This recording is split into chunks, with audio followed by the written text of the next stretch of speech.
Hey guys, welcome back to the channel study portal academy पर आप सभी लोगों का एक बार फिर से स्वागत है। तो दोस्तों, केवीएस एनवीएस यूपीएससी लगभग सभी की जो एग्जाम है वो हो चुके हैं। अब बारी है अपने डी ट्रिपल एस बी की।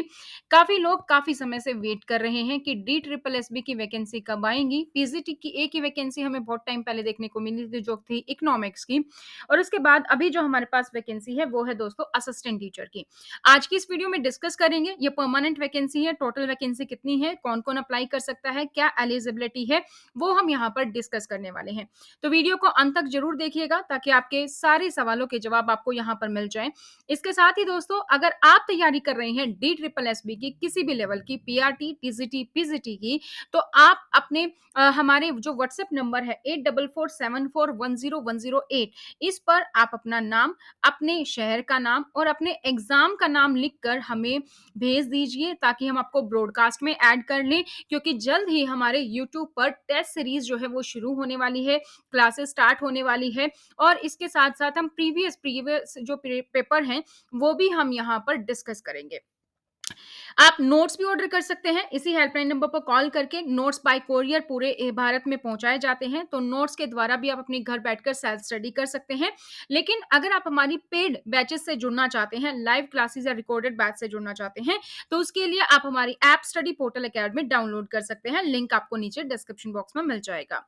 ये नोटिस आप देख रहे हैं 20 फरवरी का नोटिस है। Invites online recruitment applications for recruitment for the post of assistant teacher. Assistant teachers के लिए दोस्तों ये वैकेंसी है आपके यहाँ पर। एडवर्टाइजमेंट नंबर 2/23 यानी कि 2023 में ये दूसरा एडवर्टाइजमेंट नंबर है। पोस्ट यहाँ पर जो दी गई है वो है असिस्टेंट टीचर की। असिस्टेंट टीचर के लिए पे स्केल की अगर हम बात करें तो पे स्केल है दोस्तों लेवल 6 इन द 7th पे सीपीसी पे मैट्रिक्स में 35,400 से 1,12,400 तक। टोटल वैकेंसी जो है वो है 40, यानी कि 40 टोटल वैकेंसी हैं। अगर इसमें हम कैटेगरी वाइज बाइफरकेशन करें तो जर्नल कैटेगरी के लिए यानी कि यूआर के लिए, जनरल कैटेगरी के लिए टोटल 14 पोस्ट हैं। एससी शेड्यूल्ड कास्ट के लिए 8 यानी कि 8 पोस्ट हैं। एसटी के लिए 4 यानी कि 4 पोस्ट हैं। ओबीसी के लिए 8 यानी कि 8 पोस्ट हैं और ईडब्ल्यूएस के लिए 6 यानी कि 6 पोस्ट हैं। तो टोटल 40 पोस्ट यहाँ पर है। पर्सन जो फिजिकली हैंडीकैप्ड है उनके लिए यहाँ पर 2 है, जिसमें से कैटेगरी 1 है बीएल एलडब्ल्यू के लिए, और बी एक जो पोस्ट है वो है एचएस के लिए, हियरिंग इम्पेयरमेंट के लिए। तो यहाँ पर दिए गए हैं इन पोस्ट के लिए ये जो है एम्पायरमेंट्स जो है हमारे सुइटेबल होंगे, ये डिसेबिलिटी यहाँ पर मान्य होंगी। एजुकेशन क्वालिफिकेशन की बात करें तो कौन कौन अप्लाई कर सकता है, तो यहाँ पर आपको सीनियर सेकेंडरी चाहिए विद एटलीस्ट 50% मार्क, यानी कि जो आपकी 12th क्लास है उसमें आपने 50% मार्क्स लिए हो, किसी सब्जेक्ट स्पेसिफिक में नहीं, ओवरऑल आपके 50% ज्यादा होने चाहिए। ठीक है।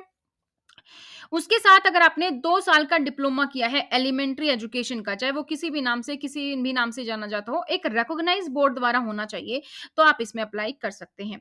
अगर बाय चांस आपके सीनियर सेकेंडरी में 50% नहीं है, 45% से ज्यादा है लेकिन 50 से कम है, तो भी आप अप्लाई कर सकते हैं। उसके लिए भी आपका 2 इयर्स का अगर आपने डिप्लोमा किया हो एलिमेंट्री एजुकेशन में in accordance with the NCTE regulation 2002, तो आप अप्लाई कर सकते हैं। सीनियर सेकेंडरी में आपके 50% मार्क्स हैं, साथ ही आपने 4 साल का बीएल बीएड किया है, तो आप अप्लाई कर सकते हैं। सीनियर सेकेंडरी में आपके 50% से ज्यादा मार्क्स है, उसके साथ आपने 2 इयर्स का डिप्लोमा किया है इन एजुकेशन, स्पेशल एजुकेशन, तो भी आप यहाँ पर अप्लाई कर सकते हैं। ग्रेजुएशन है आपकी और उसके साथ आपने अगर 2 साल का डिप्लोमा किया एलिमेंट्री एजुकेशन में, तो भी आप अप्लाई कर सकते हैं। या इसके अलावा ग्रेजुएशन में आपके एटलीस्ट 50% मार्क्स होने चाहिए और उसके साथ अगर आपने बीएड की है तो आप यहाँ पर अप्लाई कर सकते हैं। लेकिन सबसे मैंडेटरी कंडीशन एजुकेशन के अलावा वो क्या है, अपनी सीटेट की, यानी कि सेंट्रल टीचर एलिजिबिलिटी टेस्ट जो आपका सीटेट है, जो कि सीबीएसई बॉडी कंडक्ट करती है, वो आपका पास होना चाहिए, वो आपका क्लियर होना चाहिए, तभी आप अप्लाई कर सकते हैं। जो भी आप सब्जेक्ट होगा उसमें आपका 12th में हिंदी और इंग्लिश दोनों ही सब्जेक्ट होनी चाहिए, जो जनरली हर एक स्टेट बोर्ड में होते हैं। रिलैक्सेशन की बात करें अगर यहाँ पर, तो रिलैक्सेशन दिया गया है 5% का in qualifying marks shall be allowed to candidates belonging to reserve category. अगर आप एससी हैं, एसटी हैं, ओबीसी हैं, फिजिकल हैंडीकैप है, तो आपको 5% मार्क्स का रिलैक्सेशन भी है, यानी कि जहाँ 50 है वहां पर आप 45 काउंट कर सकते हैं, जहां 45 है वहां पर 40। सेकेंड नोट क्या दिया गया है, person who have acquired for the qualification of bachelor of education from any NCTE recognization institute shall be considered for appointment as a teacher in class 1st to 5th, provided the person so appointed as a teacher shall be mandatorily undergo a 6-month ka bridge course in elementary education recognized by the NCTE within 2 years of such appointments as the primary teacher।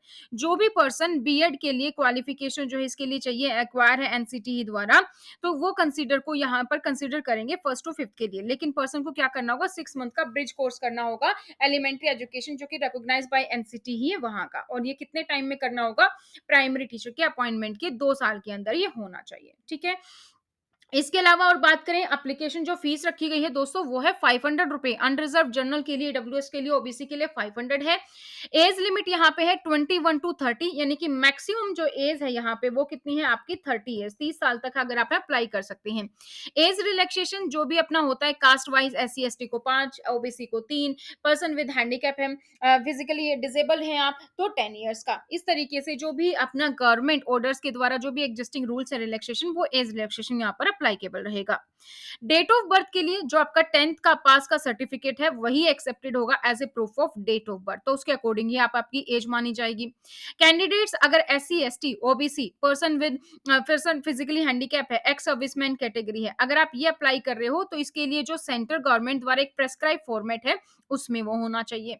As and experience आपकी जब भी form की last date है online की, उससे पहले आपके पास as और एक्सपीरियंस की जो भी क्वालिफिकेशन है वो पूरी होनी चाहिए। आपकी एजुकेशन पास हो गई हो, अपियरिंग ना हो, आपकी एज 30 हो गई हो, ठीक है, मैक्सिमम 30 है तो उससे कम होनी चाहिए, तो ये सारी चीज आपको ध्यान रखनी है। Applications from eligible candidate are to be fill up online on the website, तो इसके लिए आप delhi.can.gov.in इस वेबसाइट पर आप अप्लाई कर सकते हैं। ऑनलाइन एप्लीकेशन जो होंगे वो दोस्तों 22 फरवरी से लेकर 17 मार्च तक आप इस पर अप्लाई कर सकते हैं।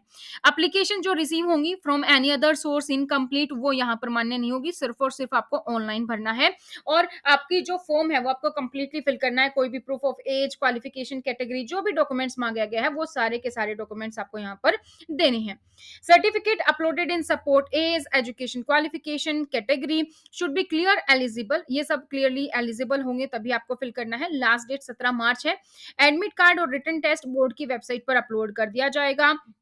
एक से ज्यादा एप्लीकेशन अगर रिसीव होती हैं तो वो रिजेक्ट मानी जाएंगी, और वेबसाइट मैंने आपको बताई दी है कहां पर अप्लाई करना है, www.delhi.cant.gov.in, इस पर आप अप्लाई कर सकते हैं।